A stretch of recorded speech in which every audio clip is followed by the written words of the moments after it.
আসসালামু আলাইকুম। প্রিয় দর্শক, দেশে গত কয়েকদিন ধরে যে জিনিসটা সবচেয়ে বেশি আলোচিত হচ্ছে তা হলো আইন শৃঙ্খলার নিয়ন্ত্রণ লুজ হয়ে যাওয়া বা শিথিল হয়ে যাওয়া।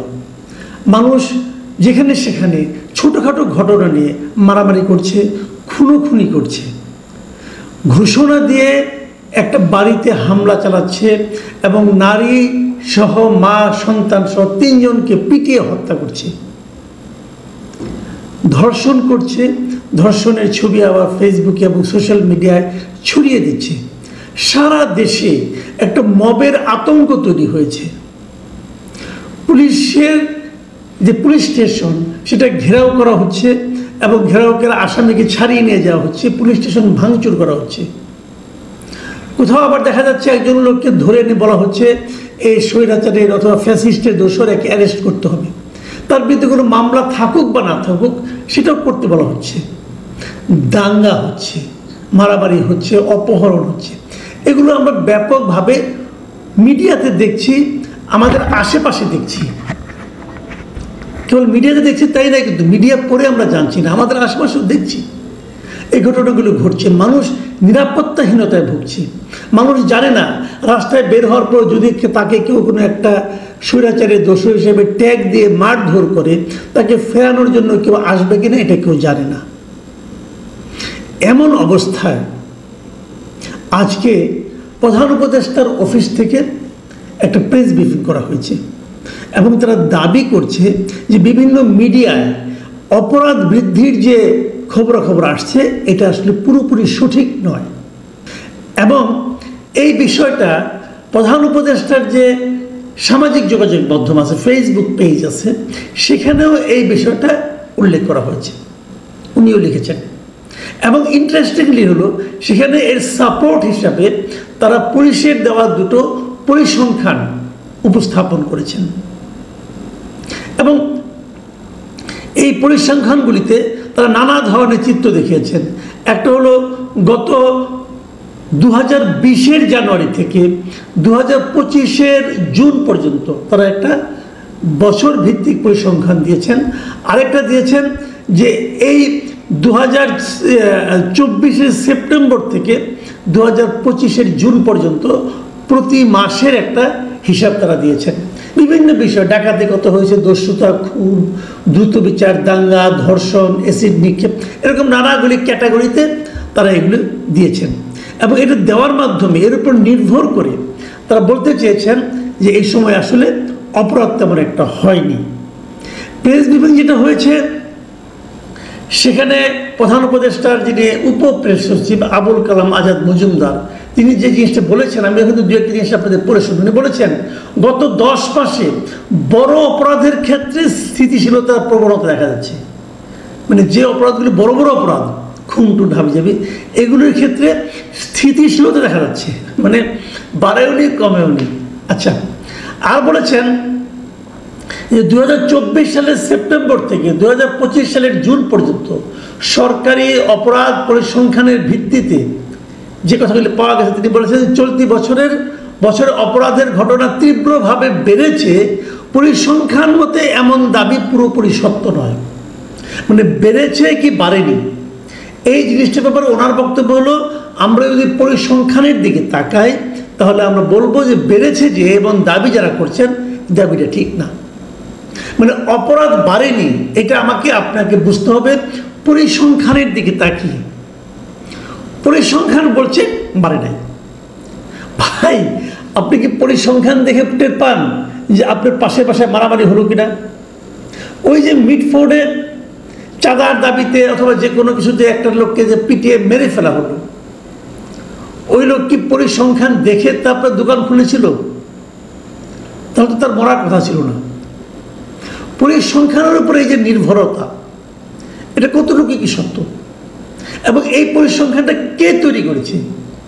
পুলিশ তৈরি করেছে। কার পুলিশ? এই সরকারের পুলিশ। তো সরকারের পুলিশ কি এমন পরিসংখ্যান করবে যাতে সরকার বিব্রত হবে? বাদ দেন এই কথাও। সরকারের পুলিশ যখন একটা খুনের হিসাব করে অথবা দাঙ্গার হিসাব করে, কোন দাঙ্গাগুলি তারা বলতে পারে, যে সমস্ত দাঙ্গায় তাদের এখানে মামলা হয় সেগুলো নিয়ে তারা বলতে পারে। যেগুলো মামলা হয় না সেগুলো কেউ জানে না। কিন্তু মানে পরিসংখ্যান নিয়ে বলার আগে না আমি একটা কথা বলার লোভ আসলে সামলাতে পারছি না। অনেক আগের কথা, আপনার মার্কিন সাহিত্যিক ছিলেন, বিখ্যাত সাহিত্যিক, যাকে নাকি অনেকেই রসিকতার জন্য খুব বিখ্যাত বলেন, তিনি হলেন মার্ক টোয়েন। মার্ক টোয়েন একটা কথা বলেছিলেন।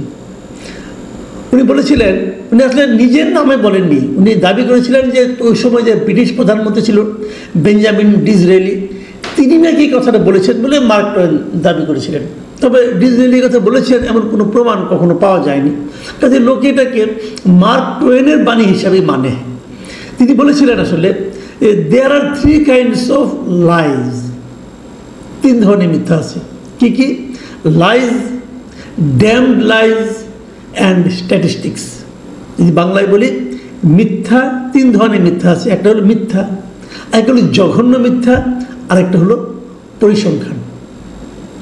পরিসংখ্যান দিয়ে অনেক মিথ্যাকে এস্টাবলিশ করার চেষ্টা বিভিন্ন সময়ে বিভিন্ন সরকার বিভিন্ন দেশের ক্ষমতা ধরা করার চেষ্টা করেছেন, কিন্তু পরিসংখ্যানের উপর বেশি নির্ভর করা ঠিক না। ডক্টর ইউনূস তার পেজে যে পরিসংখ্যানগুলো উল্লেখ করেছেন, সেই পরিসংখ্যানগুলো উল্লেখ করার সময় উনি কি জানতেন না যে পরিসংখ্যানটাকে আসলে যে এক ধরনের মিথ্যা হিসেবে সাধারণ মানুষের কাছে প্রতিভাত হয়? তাও উনি পরিসংখ্যানের উপর ডিপেন্ড করলেন কেন? মানুষের জীবনযাপনের উপর কি দেখছি আমরা, এটা কি প্রত্যেকটা মানুষ নিজেরাই জানেন না? জানেন তো। তাহলে আমি ভালো আছি কি নাই, এটা আপনি প্রধান উপদেষ্টা পরিসংখ্যান দিয়ে আমাকে প্রমাণ করবেন, নাকি আমি নিজেই আমার গায়ের চামড়া দিয়ে টের পাবো যে আমি ভালো আছি কি নাই? আমি ভয়ে আছি না আনন্দে আছি, এটা তো আমি রাস্তায় বের হলেই টের পাই। আপনি কি পরিসংখ্যান দিয়ে প্রমাণ করবেন যে আমি খুব নিরাপদের মধ্যে আছি? বাজারের জিনিসের দাম বাড়লো কি বাড়লো না, যখন আপনি বাজার করতে যান তখনই আপনি জানেন। আপনি বাজারে যে একটা জিনিস কাঁচা মরিচের দাম গত কয়েকদিনে 250 টাকা করে বেড়ে গেছে, আপনি গেলেন বাজারে, বাজার থেকে আসলেন এবং বাণিজ্য উপদেষ্টা পরিসংখ্যান দিয়ে প্রমাণ করলেন যে কাঁচা মরিচের দাম আসলে কম। করতেই পারেন, কিন্তু সেই প্রমাণটাকে আপনার ঘরের শান্তি ঝালের শান্তি ফিরে আনবে না তো। তো এই সমস্ত পরিসংখ্যান যখন দেওয়া হয় তখন বুঝতে হবে আসলে ওনাদের আর কিছু বলার নাই, আর কোনো লজিক নাই। যখন লজিক না থাকে তখন এই ধরনের পরিসংখ্যান ভিত্তিক তত্ত্ব এবং তথ্য দেওয়ার প্রবণতা বেড়ে যায়। আমরা সরকারকে অনুরোধ করব, ভাই পরিসংখ্যানের হিসাব বাদ দেন। আপনি যদি পরিস্থিতি ভালো করতে পারেন সেটা আপনাকে বলতে হবে না, জনগণই বলবে। যেমন গত রমজানে জিনিসপত্রের দাম আপনারা নিয়ন্ত্রণে রাখতে পেরেছিলেন, জনগণ বলেছে, আপনাকে কষ্ট করে পরিসংখ্যান দিতে হয় নাই।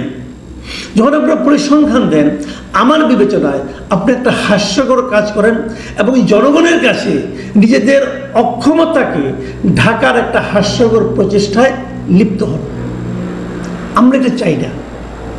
এদেশের মানুষ খুব ভালো বোঝে দেশে আইন শৃঙ্খলা পরিস্থিতি কেমন আছে। আমাদের অনুরোধ, এদেশের মানুষকে বোঝার চেষ্টা করেন, মানুষকে বোকা বানানোর চেষ্টা করেন না। প্রিয় দর্শক, এখন এ পর্যন্তই। আল্লাহ হাফিজ।